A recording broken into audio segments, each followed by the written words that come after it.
Hi, we're Pending Games and I'm Anthony Bridges. I'm the team leader for this project and this is the development team. Hi, I'm Peter. I'm Ben. I'm Peter Bush. Oakley. And I'm Luke. Our game is called Icy Climber. Our game features a player character on one side of the screen. The user can tap the opposite side of the screen, causing the character to grapple towards where the user tapped. The goal is to get as high up as possible while trying to avoid falling obstacles as well as the slow descent off the screen. The game is endless and the real reason to play is to try to get the highest score on the leaderboard while collecting coins throughout the game to customise your character. The game starts in a menu where the player can either choose to play the game or in future view achievements. When playing, the player sticks to either side of a falling ice wall. The grappling hook moves at a constant acceleration. The player can also only jump upwards of the screen. The player will automatically stick to the falling wall, therefore falling at the same rate as it. In the middle of the screen there are a selection of falling objects that the player must dodge, such as snowballs, and items that they can collect, such as power-ups and coins. The power-ups include a shield, which will allow the player to collide with one snowball without dying.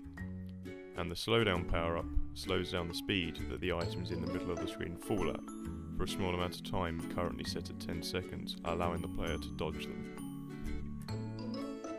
We targeted our game towards pre-teens aged 5 to 12, but in reality the game itself is suitable to be played by people of all ages.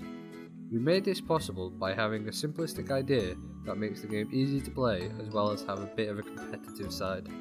Potentially, we can expand our target audience range by adding microtransactions within the in-game shop. The art style used in the game is mainly focused on a cold spectrum of colours, such as several tones of blue. The game contains a vertical parallax scrolling background of snowflakes which adds a feeling of depth. Characters will have a cartoon feel to them that reflects the main target audience's preference. The shop will also contain different costumes, tools and themes that the user can then switch between.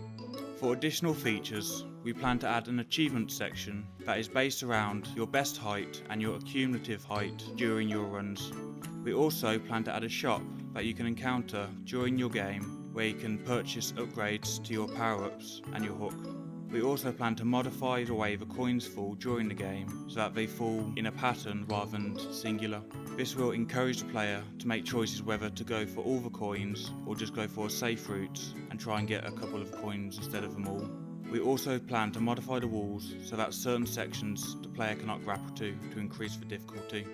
We also plan to modify the grapple so that the longer the player holds down the screen, the more speed it will gain when it is released.